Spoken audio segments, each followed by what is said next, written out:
Somebody tell that Whitcomb girl apple trees don't grow out of fireplace dust. Silas Granger said it loud enough for every man by the feed truck to hear, and of course they laughed. Across the fence, 11-year-old Elsie Whitcomb knelt in the cold dirt with a flour sack of gray ash beside her, spreading it in a careful ring around the base of an old apple tree. Not dumping it, not playing with it, not scattering it like a child making a mess. She was measuring it by the handful, smoothing it into the soil with her fingers, then moving to the next tree like she had a reason. But to the men watching from the road, it looked like foolishness. One of them leaned against his pickup and called out, "That dirt is not your fireplace, girl." The others laughed harder. Elsie did not look up. She only pressed the ash into the ground, wiped her hand on her skirt, and opened the little notebook she carried in her coat pocket. By noon, the story had reached the feed store. By supper, it had reached the diner. By Sunday morning, half the valley had decided Clara Whitcomb's daughter was going to ruin what was left of her father's orchard. But what none of them knew was that Elsie was not playing in dirt. She was following the last question her father never lived long enough to answer. And when spring came, every man who laughed would have to drive past those same trees in bloom. If you've ever been laughed at for seeing something others missed, subscribe, because this is exactly the kind of story we tell here. Now let me take you back to where the ash really started. Elsie Whitcomb had not always been the kind of child people noticed. She was quiet. Too quiet, some people said. At school, she sat near the window and drew tree roots in the margins of her arithmetic book. At church, she sat beside her mother with both hands folded and listened more than she spoke. But in the orchard, Elsie was different. In the orchard, she moved like she belonged to the rows. Her father, Thomas Whitcomb, had taught her that. Thomas had owned 9 acres of apple trees on the north side of Briar Valley, where the soil stayed damp too long after rain, and the mornings smelled of moss and cold bark. The farm was not rich. It never had been. But Thomas had loved it the way some men love a place because they have poured more hope into it than money. He knew every row. He knew which trees bloomed early. He knew which ones held fruit late. He knew where the ground stayed wet, where the frost settled first, and where the south row had been getting weaker year after year. That south row bothered him most. It had once carried the best apples on the place. Big, bright-skinned fruit with a clean snap when bitten. But over the years, the leaves had grown paler. The blossoms came thin.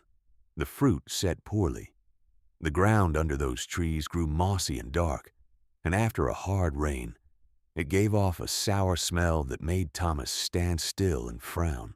Most men blame weather. Too much rain. Too little sun. Bad winter. Weak trees.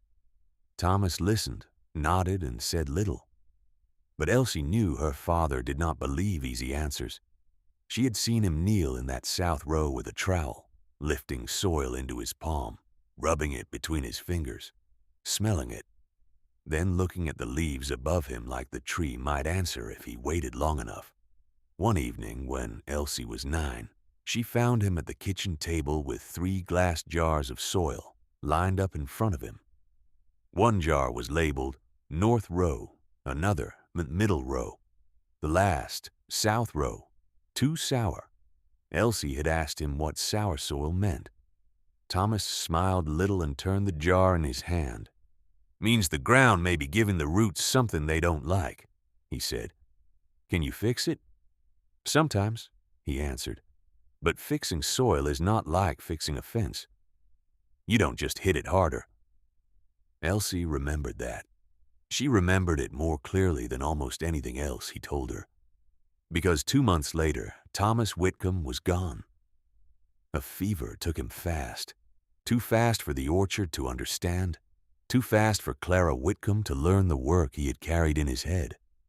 Too fast for Elsie to ask him what he had planned to do with the jar labeled South Row. Too sour. When he died, he left behind a widow, a little girl, 9 acres of weakening apple trees, and one unfinished question sitting in a dusty jar on a kitchen shelf. After Thomas died, people came around with advice.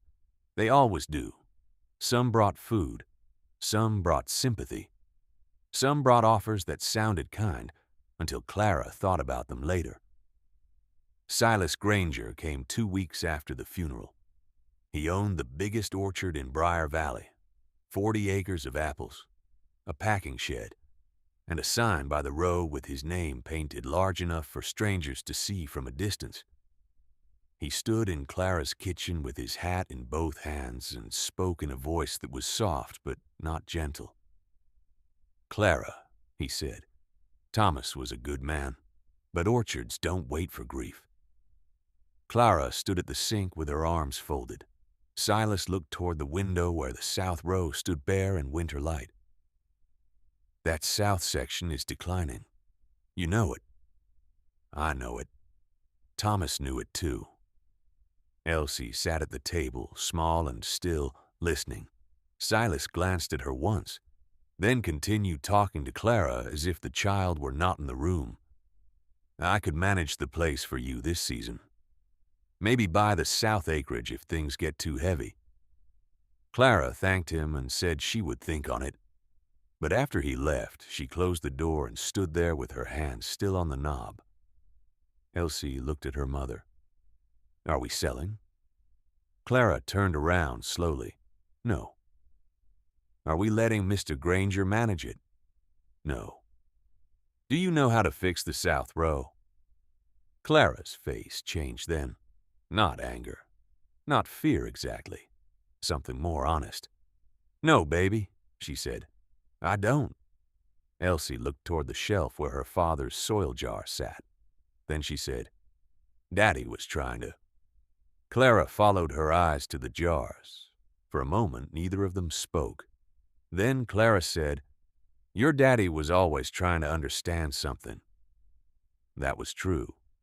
But understanding something halfway doesn't save an orchard. And by the first autumn without him, the south row looked worse. The leaves yellowed early. The fruit dropped small. The bark looked sound, but the trees seemed tired. Men who passed by the road saw it and shook their heads. At the diner, they said Thomas had held the place together by instinct, and now that instinct was buried with him. One man said Clara would sell by Christmas. Another said the child was too little to know the difference between orchard soil and garden dirt.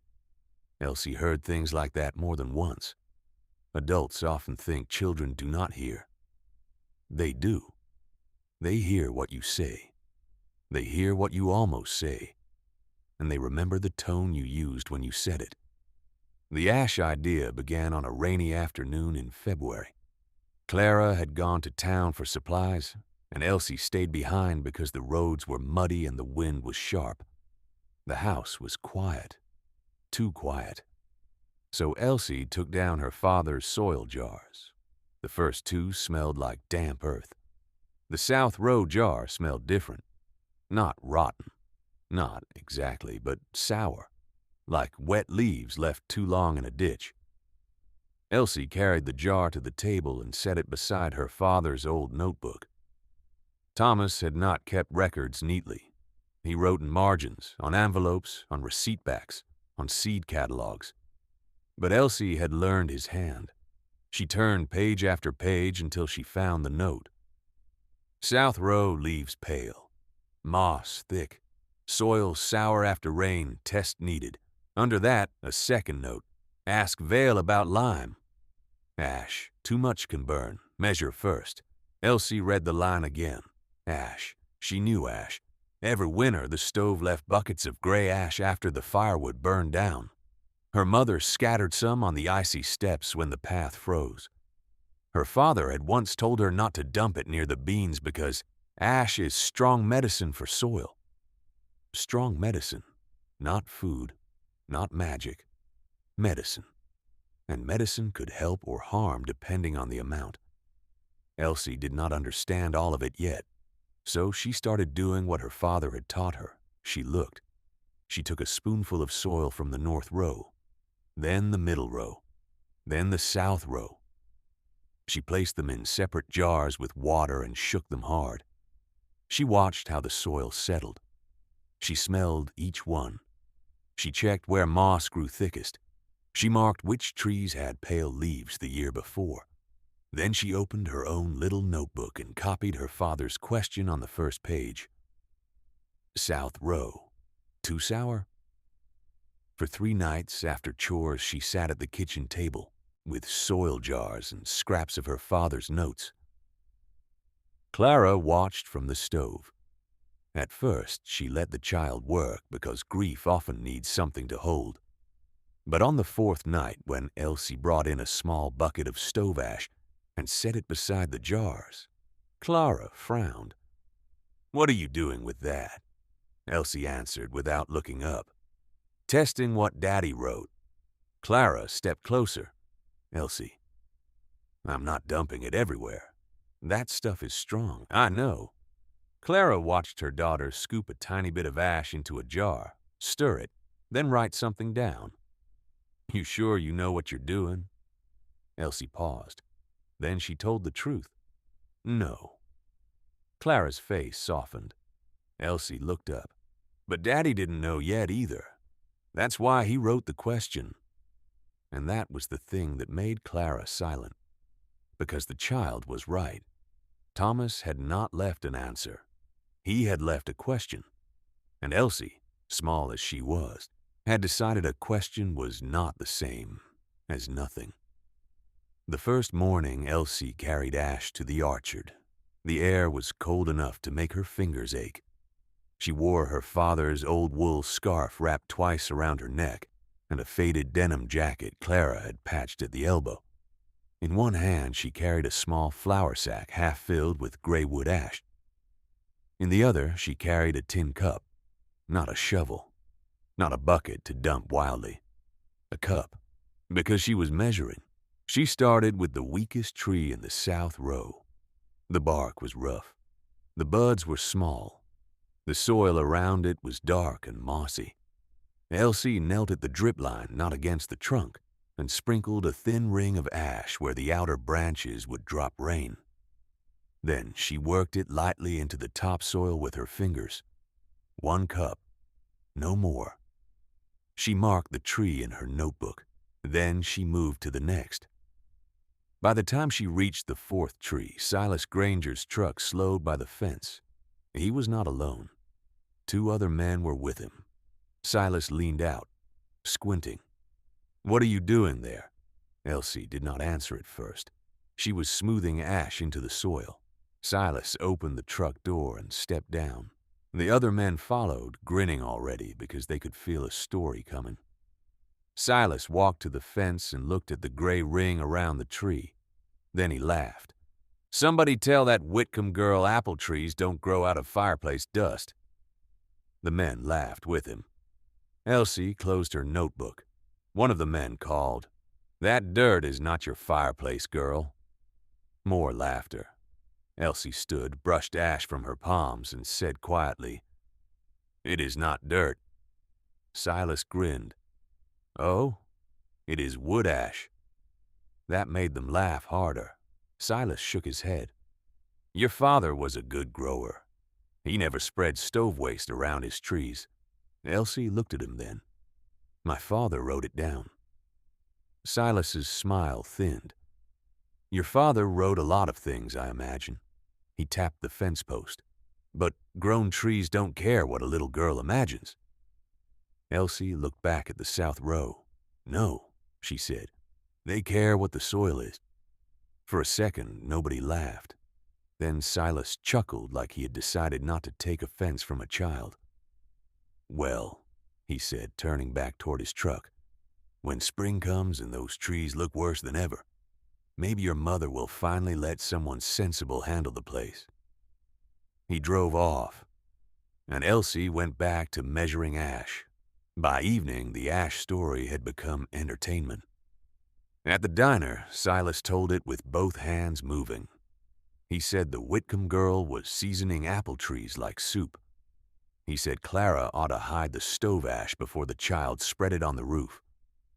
He said Thomas must be turning in his grave watching his orchard turned into a fireplace dump. The men laughed loudest at that, not because it was clever, because laughter comes easily when the person being mocked is small enough not to answer. By the next morning, 2 boys from school had walked past the orchard slowly, staring at the gray circles around the trunks. One of them asked Elsie if she was trying to grow smoke. The other asked if apples would come out tasting burned. Elsie ignored them. But she wrote down which tree she had treated, how much ash she used, and what the ground looked like. That was the difference between her and the people laughing. They were collecting jokes. She was collecting evidence. Still, the jokes found their way into the house. Clara heard one woman at the store say, it was a shame grief had made the Whitcomb family strange. Another said Silas was right, that a widow and a child could not keep an orchard going on experiments. That night, Clara found Elsie at the kitchen table with ash under her fingernails and soil jars lined up beside her. You heard what they're saying? Clara asked. Elsie kept writing. Yes. You all right? Elsie nodded. Clara sat across from her. You don't have to prove yourself to Silas Granger. I'm not. To the town? No. Then who? Elsie stopped writing. She looked toward the shelf where the South Road jar sat. To Daddy's question, she said. Clara had no answer for that, so she reached across the table and turned the lamp a little closer to Elsie's notebook. 3 days later, Mr. Edwin Vale came out from the county office. He was a soil and orchard advisor, a tidy man with wire glasses, polished boots, and a clipboard he carried like it made him heavier with truth. Clara had not called him. Silas had. That alone told Elsie what kind of visit it would be. Mr. Vale walked the south row with Clara beside him and Elsie trailing close enough to hear. He stopped at the first ash ring and frowned. How much did she apply? Clara looked at Elsie. 1 cup around the drip line, Elsie said. Mr. Vale glanced at her, then back at Clara. Wood ash is alkaline. It can raise soil pH. It also contains potassium and calcium, but it can burn roots if overused. I did not put it against the trunk, Elsie said. Mr. Vale looked at her again, this time longer. Then he said, that is good, but this is not a child's project. Elsie felt Clara stiffen beside her. Mr. Vale crouched and rubbed some ash between his fingers. Where did the idea come from? My father's notes. He held out his hand. Elsie hesitated, then gave him the notebook. He flipped through it quickly. Too quickly. The way people look through a child's work when they do not expect to find anything serious. Then he closed it. Your father was likely considering lime, he said. Ash is unpredictable. It varies depending on the wood burn. Too much can damage young roots. I know, Elsie said. Do you? Yes. And how would you know if you used too much? Elsie looked at the treated tree. The leaves would tell me. Mr. Vale smiled faintly. Leaves can tell you many things too late. That landed, because it was true. For the first time since she had started, Elsie felt a small fear pass through her. What if she had done too much? What if the ash really burned the roots? What if every laughing man in the valley turned out to be right? Because she had wanted too badly to finish her father's question. Mr. Vale stood and spoke to Clara. I would stop this before she treats the whole row. Elsie looked at her mother. Clara looked at the ash ring, then at the notebook in Elsie's hands. Then she said, we will go slow. Mr. Vale sighed. That is not what I advised. No, Clara said, but it is what we will do. Elsie never forgot that. Her mother had not said Elsie was right. She had not said the advisor was wrong. She had simply made room for the child to keep learning. Sometimes that is the kind of faith a person needs most. Not blind belief, just enough room to continue. Tell me honestly in the comments, if you saw a little girl spreading ash around apple trees, would you think she was ruining them too? Mr. Vale's warning stayed with Elsie. That night she did not sleep well. At dawn, she went back to the south row and checked every tree she had treated. For days, nothing changed. Then one afternoon, she noticed the smallest tree in the row looked wrong. Not dying, not ruined, but wrong. The buds seemed tight and stressed. The soil near the trunk had a pale crust where ash had blown inward after a hard wind. Elsie knelt and touched it.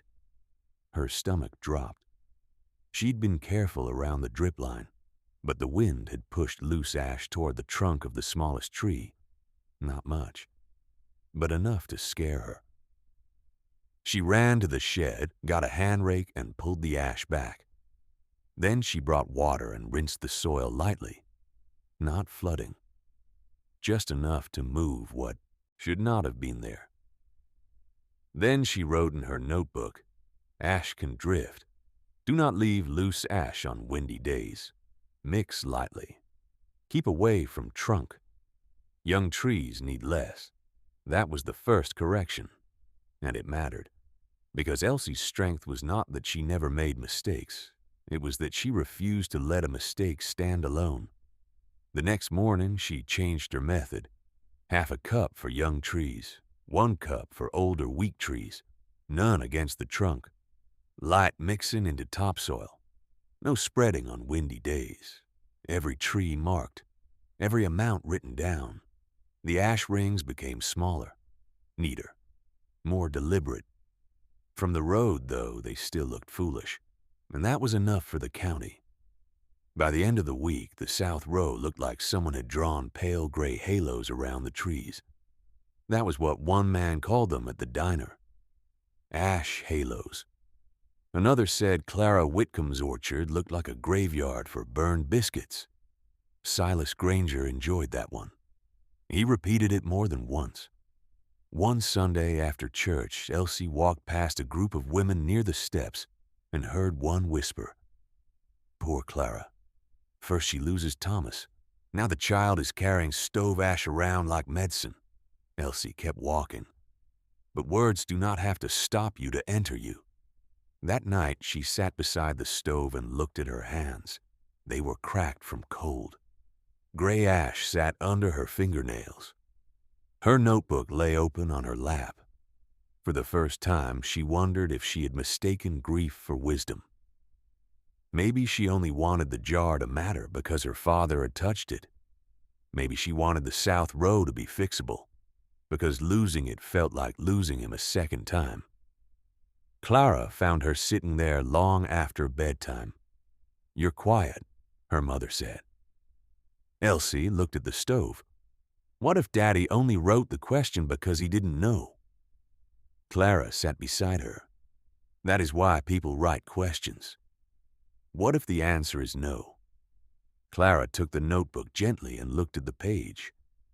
"Then you will write that down, too." Elsie turned to her. Clara's voice stayed soft. "Your father was not right because he always knew. He was right because he kept looking." Elsie looked back at the fire. A log broke and fell inward, sending a small lift of sparks up the chimney. The ash in the pan below looked dull and ordinary, but ordinary things can change a farm when somebody learns how to use them.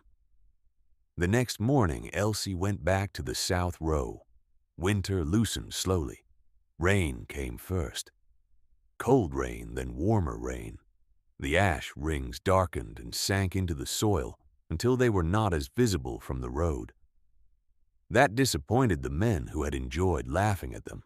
By March, the moss under the south row looked thinner in patches. Elsie did not trust it yet. She wrote it down, but she did not celebrate. The buds swelled. The north row pushed first, as always, then the middle row. Then, a week later, Elsie walked the south row before breakfast and stopped so suddenly she nearly dropped her pencil. The old tree nearest the fence had buds pushing fat and green, not just alive, strong. She moved to the next tree, then the next. All winter she had imagined spring as one dramatic moment. But proof did not arrive like thunder. It arrived quietly, in bud tips, in leaf color, in moss thinning, in shoots that looked stronger than the year before. Elsie marked every tree. Her hand shook a little as she wrote. By the second week of April, the south row was blooming. Not perfectly, not magically, but better, much better. Trees that had carried thin blossoms the previous year now held clouds of white and pink. The smallest tree, the one she had almost harmed, bloomed lightly but evenly. Elsie stood before it for a long time. Then she wrote, "Correction worked. Too much would have hurt it. Less was enough." That was the line that mattered. Not, "I was right." Not, "they were wrong," but less was enough. Because the orchard had not rewarded pride. It had rewarded attention. Stay with me. Because when spring came, the ash did not just test Elsie's orchard. It tested every grown person who had laughed at her. The first man to slow down was not Silas. It was Roy from the feed store. He had driven past the Whitcomb place every Tuesday for years, and he knew what the south row usually looked like in April. That morning, he slowed almost to a stop. The row was blooming, not like the north row maybe, but enough that even from the road the difference was clear. He drove to the diner and did not make a joke. That was the first sign something had changed. By noon, 3 more trucks had slowed by the fence. By evening, Silas Granger had heard. He came the next morning. Elsie was in the south row with her notebook, counting bloom clusters. Silas parked by the gate and stood there a long time. He did not laugh. He did not call out. He walked in slowly, boots sinking a little into the damp soil. Elsie saw him coming and closed her notebook. Silas stopped beside the tree nearest the fence, the same tree whose ash ring he had laughed at weeks before. The blossoms moved lightly in the spring wind. Silas looked at them, then at the ground, then at Elsie. "How much did you use?" Elsie did not answer right away, not because she wanted to punish him, but because the question sounded so different from the last thing he had said to her. No laughter, no fireplace joke, no talk of selling. Just a grown man asking a little girl for the measurement. "1 cup for the older trees," she said. "Half for the young ones, around the drip line, not against the trunk. Mixed in if the wind comes." Silas looked down at the soil. "Wood ash?" "Yes." "From what kind of wood?" "Hardwood mostly, oak and maple from our stove." Silas nodded slowly. Then, after a moment, he reached into his shirt pocket and pulled out a folded receipt. He turned it over and took a pencil from behind his ear, and he wrote it down. Elsie watched his pencil move. A man who had laughed at her in front of the valley was now taking notes from her beside the same tree. When he finished, he cleared his throat.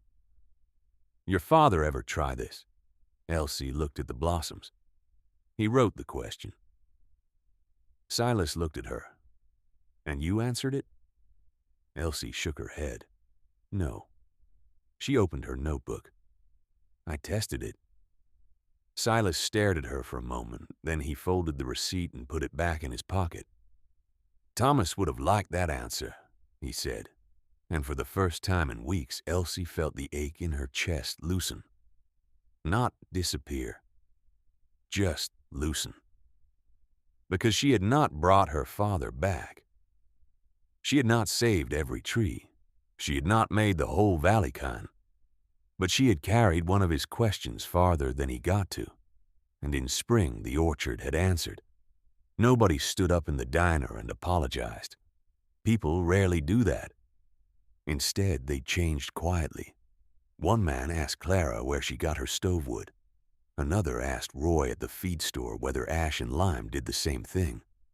Mr. Vale came back in May with a soil test kit and a more careful tone.